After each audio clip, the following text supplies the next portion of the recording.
বিছানা থেকে বালিশগুলো একে একে ফ্লোরে ছুঁড়ে ফেলতে লাগলো রূপা। বিছানার চাদরটাও ফেলে দিল। টেবিলের উপরে রাখা ফুলদানিটাও জোরে সোরে ফ্লোরে ছুঁড়ে মারল, যাতে ভেঙে যায়। এর বিকট আওয়াজ গিয়ে পৌঁছায় আজিজ চৌধুরীর কানে। খবরের কাগজ থেকে মুখ তুলে সাইলা বেগমের দিকে তাকিয়ে বলল, বাড়িটা কি পাগলা গারদ বানাতে চাচ্ছ? ভাড়াটি আর শান্তি পাচ্ছে না, সারাক্ষণ বাসার ভিতরে ভাঙচুর, এগুলো কে সহ্য করবে? আজিজ চৌধুরীর কথা শুনে ঠান্ডা গলায় সাইলা বেগম বলল, ওর মা বাবা আজ আসছিল, সেই জন্য অমন করছে। মা বাবাকে একদম সহ্য করতে পারে না রূপা।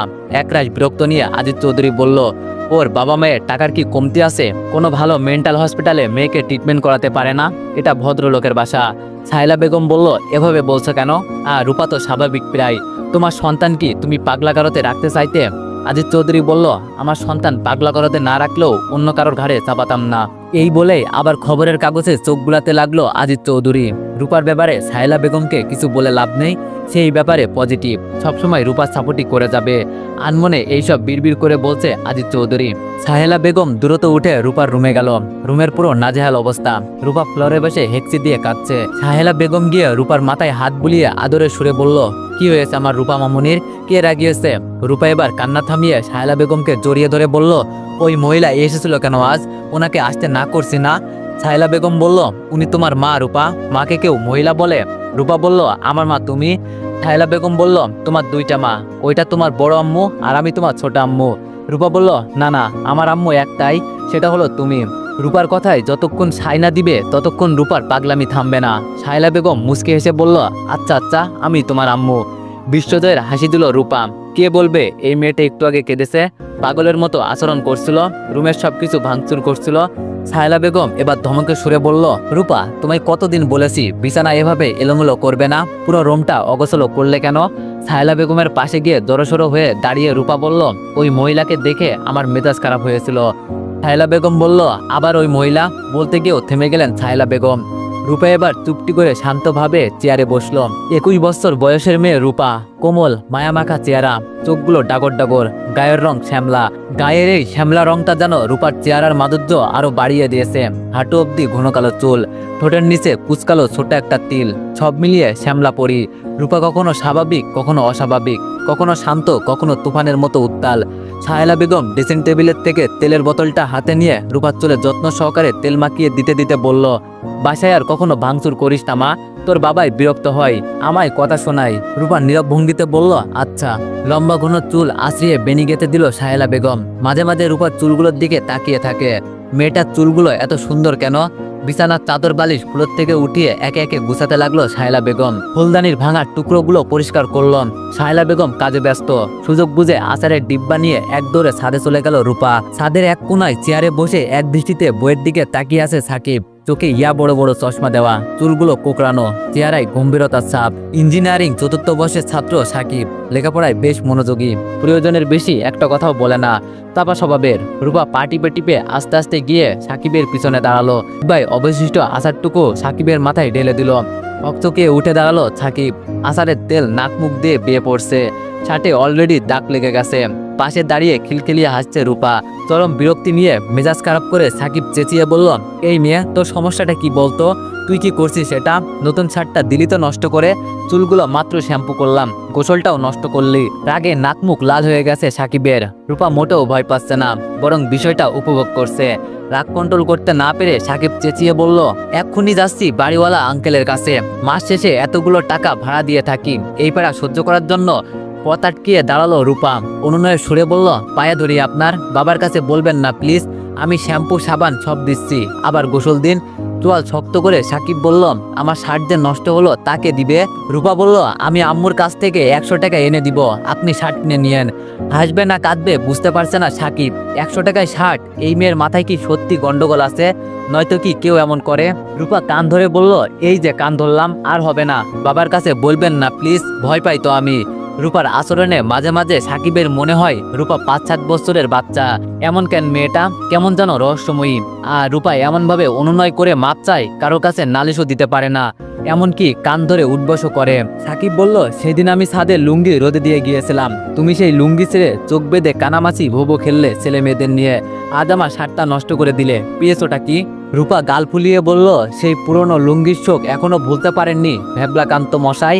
আরে মানুষ মরলে 3 দিন পর আর শোক থাকে না, আর আপনি আপনার লুঙ্গির শোক 15 দিনও গেল না। বলেই উচ্চস্বরে হেসে উঠল রূপা। সাকিব তীক্ষ্ণ দৃষ্টিতে রূপার দিকে তাকিয়ে আছে। সাকিবের চোখে চোখ পড়তে রূপা বলল, এইভাবে তাকান কেন? ভয় পাই তো আমি। রাগ চাপিয়ে সাকিব বলল, নেক্সট টাইম যদি এমন করো তাহলে সত্যি আমি বিচার দিব। যতই অনুনয় করো কাজ হবে না। একটা ম্যাচুরেট মেয়ে তুমি, অথচ বাচ্চাদের মতো কাণ্ড করো। রূপা ঠোঁট বাঁকিয়ে বলল, রূপা বাবু আমি।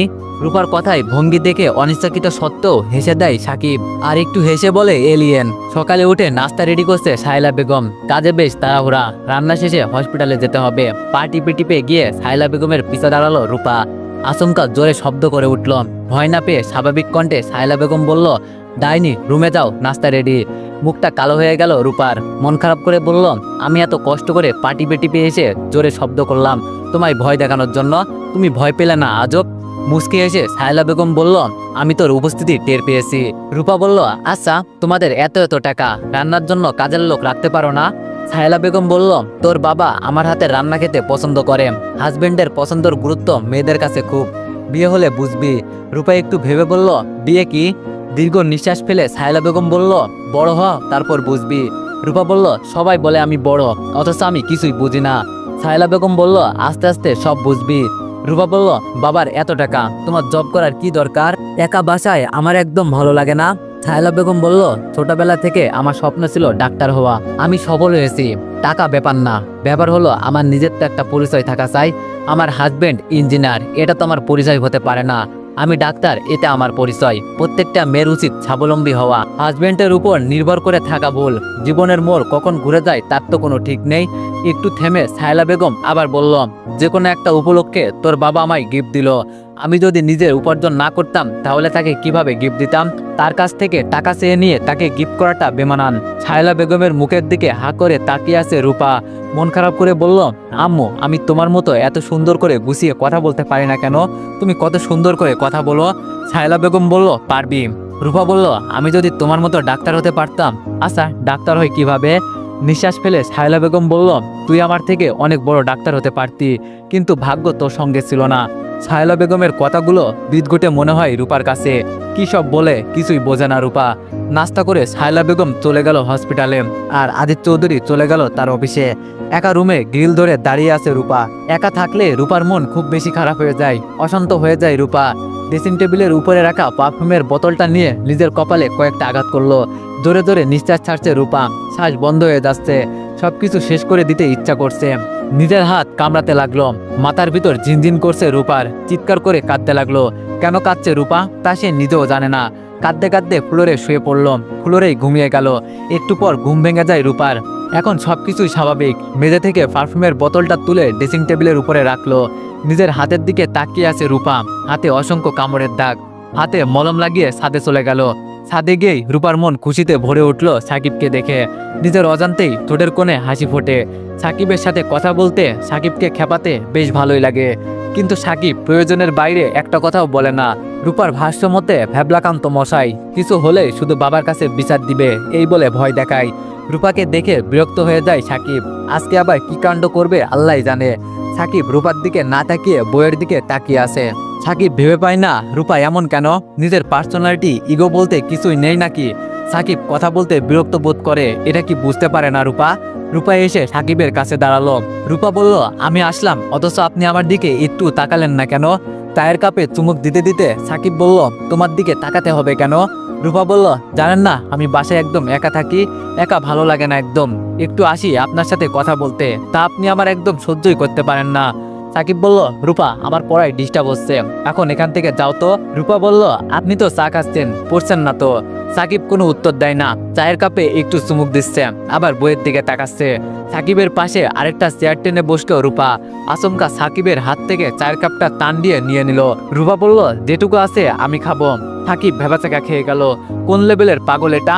হাত খাওয়া চায়ের কাপটা এভাবে নিয়ে গেল। চায়ের কাপটা ঘুরিয়ে ফিরিয়ে দেখে চুমুক দিয়ে রূপা বলল, অনেক মজা, খুব খুব তৃপ্ত সহকারে চা খাচ্ছে রূপা। প্রতিটি চুমুকে রয়েছে তৃপ্তির ছাপ। রূপা আবার বলল, এভাবে চায়ের কাপটা নিয়েছি কেন জানেন? আমায় রেখে একা একা খাচ্ছেন, অন্তত আমায় একটু বলতেন।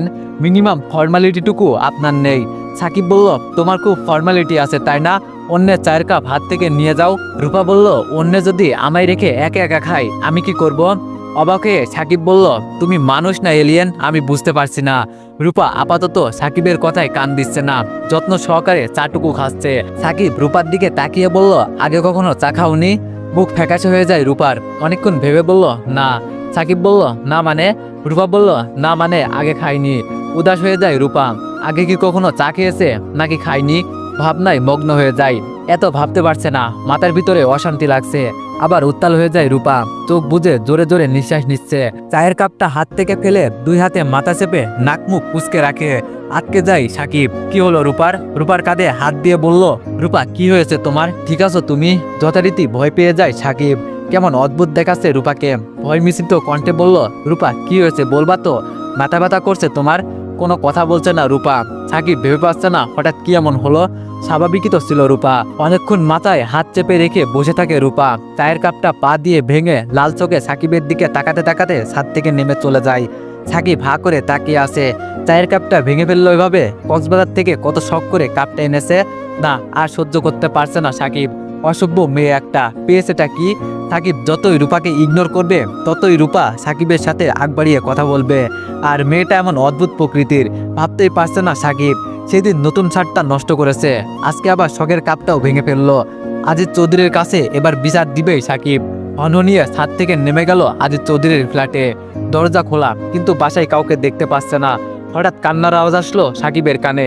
পাশের রুম থেকে আসছে আওয়াজটা। কণ্ঠটা পরিচিত সাকিবের। রূপা কাঁদছে। সাকিব আস্তে আস্তে রূপার রুমের দিকে গেল। ফ্লোরে শুয়ে কাঁদছে রূপা। চোখ কপালে উঠে যায় সাকিবের। হাতে একটা ব্লেড রূপার। ব্লেড দিয়ে নিজের হাত কাটছে। এলোপাতারি ভাবে হাতে ব্লেড দিয়ে আঘাত করছে। রক্তে ফ্লোরে লাল হয়ে যাচ্ছে। এমন করছে কেন মেয়েটা? রক্তে দেখে মাথা ঘুরে যায় সাকিবের। সাকিব দ্রুত পায়ে রুমে ঢুকে রূপার হাত থেকে ব্লেডটা সো মেরে নিয়ে নেয়। লম্বা চুলগুলো ফ্লোরে এলোমেলো হয়ে আছে। নিস্তেজ হয়ে গেছে রূপা। সাকিব বুঝতে পারলো রূপা সেন্সলেস হয়ে গেছে। পাদা কোলে নিয়ে রূপাকে ফ্লোর থেকে তুলে খাটে শুইয়ে দিল। রূপার ঠোঁটের নিচে তিলটার দিকে এক দৃষ্টিতে তাকিয়ে আছে সাকিব। বাহ, মেয়েটা বেশ মায়াবতী। আগে কখনো খেয়াল করিনি সাকিব। রূপার কি কোনো মেন্টালি প্রবলেম আছে? আর ওর মা বাবা এমন কেন? ওকে একা বাসায় রেখে কেন যায়? রূপার হাতে রক্ত তুলা দিয়ে মুছে ব্যান্ডেজ পেঁচিয়ে দিল। ঘেমে একাকার হয়ে গেছে রূপা। ফ্যানটা অন করে দিল সাকিব। অদ্ভুত মায়া হচ্ছে রূপার প্রতি। অসহায় মনে হচ্ছে রূপাকে। সাহেলা বেগম বাসায় ফিরল। এসে দেখে রূপা ঘুমাচ্ছে, হাতে ব্যান্ডেজ। সাহেলা বেগমকে বাসায় আসতে দেখে সাকিব সাহেলা বেগমের কাছে আসলো। সবটা বলল সাহেলা বেগমের কাছে। তারপর জিজ্ঞেস করলো, আন্টি আপনার মেয়ের কি কোনো মেন্টালি প্রবলেম আছে? প্লিজ কিছু মনে করবেন না। সাহেলা বেগম বলল, না বাবা, রূপা একটু জেদি, রাগ বেশি, ছোটবেলা থেকে অকারণে কান্না করে, তাছাড়া স্বাভাবিক। সাকিব আর কথা বাড়ালো না। ওকে একা বাসায় রেখে যাওয়া বোধহয় ঠিক না। এই বলে চলে যায় সাকিব। পিছন থেকে সাকিবকে ডাক দেয় সাহেলা বেগম। বলল, তুমি একটা চায়ের মগ ক্ষতিপূরণ হিসাবে নিয়ে যাও। ও যদি তোমার কিছু নষ্ট করে আমায় বলো, ক্ষতিপূরণ দিয়ে দিব। ঠোঁটের কোণে হাসি ফুটিয়ে সাকিব বলল, না না আন্টি, দরকার নেই মগের। সাকিব এই বাসায় এসেছে 1.5 মাস হলো। সবাই খুব ভালো জানে সাকিবকে। ছেলে হিসেবে বেশ ভদ্রই সাকিব। ঘুম ঘুম চোখে উঠে বসলো রূপা। পাশে বসে আছে সাহেলা বেগম। সাহেলা বেগম বলল, তুমি সাকিবের চায়ের মগ ভাঙলে কেন? তোমায় কতদিন না বলছি ভাঙচুর করবে না। সাকিব যদি তোমার বাবার কাছে বিচার দিত। অপরাধী ভঙ্গিতে মাথা নিচু করে আছে রূপা। সাহেলা বেগম বলল, তুমি যদি আমার কথা না শোনো তাহলে তোমায় তোমার বাবা মায়ের কাছে পাঠিয়ে দিব। অসহায় দৃষ্টিতে সাহেলা বেগমের দিকে তাকাই রূপা। অনুনয় করে বলল, না আর এমন করবো না, প্লিজ আমায় ওদের কাছে দিও না। ওদের আমার ভালো লাগে না, ওরা মারে আমায়। সাহেলা বেগম বলল, এমন কাজ করলে সবাই মারবে। রূপার কোনো কথা বলল না। সাহেলা বেগম বেরিয়ে গেল রুম থেকে। আজিজ চৌধুরী বাসায় ফিরেছে। গোসল ছেড়ে আচ্ছা অবস্থায় খাটে বসে বই পড়ছে। ছায়লা বেগম টেবিলে খাবার সাজাচ্ছে। ডাইনিং রুম থেকে ডাক দিল আজিজ চৌধুরীকে। ছায়লা বেগমের ডাকে সাড়া দিয়ে ডাইনিং রুমে গেল আজিজ চৌধুরী। বেশ মনোযোগ দিয়ে বই পড়ছিল। ছায়লা বেগমের চিল্লাপাল্লার জন্য বই পড়া আর হলো না। বাংলার প্রতি ঘরে একটা করে প্রধানমন্ত্রীর বাস, তা হলো ঘরের বউ। সমস্ত অফিসের হাজার হাজার মানুষ চলে আজিজ চৌধুরীর হুকুমে। আর আজিজ চৌধুরীর চলতে হয় বউয়ের কথাই। বইয়ের কথা অমান্য করার সুযোগ নেই। 2 দিন খাবার বন্ধ, তাহলে বিরক্ত নিয়ে ডাইনিং রুমে গেল আজিজ চৌধুরী। চেয়ার টেনে বসে শায়লা বেগমের দিকে তাকিয়ে বলল, একটু পর খাওয়া যেত না নাকি? বই পড়ছিলাম একটু। রাগী দৃষ্টিতে শায়লা বেগম আজিজ চৌধুরীর দিকে তাকাই। আজিজ চৌধুরী বলল, না না থাক, খাওয়া শেষে বই পড়বনি। প্রতিদিন ডিউটি সামলানো, আবার আজিজ চৌধুরীর পছন্দের খাবারগুলো রান্না করা, বাসার সব কাজ এক হাতে করে শায়লা বেগম। আজিজ চৌধুরী ভেবে পায় না এই মানুষটার এত ধৈর্য কোথায় পায়। নিঃসন্তান শায়লা বেগম, পরিবার বলতে আজিজ চৌধুরী আর সে। দুইজনের মানুষের সংসার, কাজের লোকের কি দরকার? আর মেয়ে হয়ে জন্মিয়েছে, স্বামীকে যদি রান্না করে না খাওয়াতে পারে তাহলে গর্বটা কোথায়? সুন্দর চিন্তাধারার মানুষ শায়লা বেগম, টাকা পয়সার কোনো কমতি নেই। এত কিছুর পরও শুধু অপূর্ণতা একটাই, সন্তান নেই। খাবার মুখে দিয়ে আজিজ চৌধুরী বলল, তোমার রান্নার কোনো তুলনা নেই শায়লা। শায়লা বেগম বলল, 25 বছর ধরে প্রশংসা শুনতে শুনতে আমি ক্লান্ত। আজিজ চৌধুরী হেসে বলল, আমি তো তোমার হাতে রান্না খেতে খেতে ক্লান্ত হই না। কথা বাড়ায় না শায়লা বেগম, শরীর খুব ক্লান্ত লাগছে। তাড়াহুড়ো করে খেয়ে বিছানায় গায়ে লিয়ে দিল। আজিজ চৌধুরী বই হাতে নিয়ে আবার বসলো। লোকটা বই পোকা, বই পড়ার প্রচুর নেশা। রূপার অবস্থার কোনো উন্নতি হয়েছে? এভাবে আর কতদিন? মেয়েটা মেডিকেল স্টুডেন্ট, কি শার্প ছিল মেয়েটা। চোখ বুঝে ঘুম ঘুম চোখে শায়লা বেগম বলল, আরে আগে থেকে কিছুটা সুস্থ, আমি যথাসাধ্য চেষ্টা করি, বাকিটা আল্লাহর ইচ্ছা। কথা বলতে বলতে ঘুমিয়ে পড়ল শায়লা বেগম। হাতে শার্ট প্যান্ট রোদে শুকাতে দিয়েছিল সাকিব, এখন দেখছে না, মেজাজ খারাপ হয়ে যাচ্ছে। তার চেয়ে বেশি বিরক্ত হচ্ছে এ কাজ রূপা ছাড়া আর কেউ করবে না। সাকিব নিচে গিয়ে দরজায় নক করতেই শায়লা বেগম দরজা খুলে দিল। সাকিব বিব্রতকর পরিস্থিতিতে পড়ে গেল। অন্য কেউ যদি লুকিয়ে রাখে, এভাবে জিজ্ঞেস করাটা বড্ড বেমানান হবে। শায়লা বেগম বলল, কি বাবা, কিছু বলবে? সাকিব আমতা আমতা করে বলল, আসলে আন্টি, ছাদে শার্ট প্যান্ট শুকাতে দিয়েছিলাম, এখন দেখছি নেই। রূপা কি লুকিয়ে রেখেছে কিনা তাই একটু জিজ্ঞেস করতে আসলাম। সাকিব আবার বলল, না না আন্টি, রূপা নাও লুকাতে পারে, একটু জিজ্ঞেস করতে আসছি আর কি। শায়লা বেগম বলল, রূপা তো মাঝে মাঝে এমন করে, তোমার খেপাতে নাকি ওর ভালো লাগে। তুমি বসো, আমি দেখছি। সাকিব ছোপাই বসলো। কি বাজে একটা অবস্থা। এই ভয়ে অনেকদিন ছাদে কাপড় শুকাতে দেয়নি। রুমে 3 দিনে শুকায় না, তাই আবার বাধ্য হয়ে ছাদে শুকাতে দিল। শায়লা বেগম এসে বলল, কি কালারের শার্ট তোমার?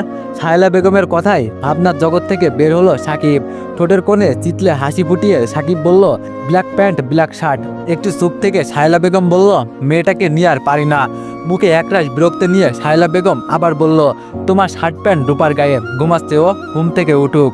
ভেবাচাকা খেয়ে বসে রইল সাকিব। শায়লা বেগম আবার বলল, তোমার খুব ডিস্টার্ব করছে রূপা, তাই না? সাকিব মনে মনে বলল, ডিস্টার্ব না, শুধু মাথা খাচ্ছে আমার।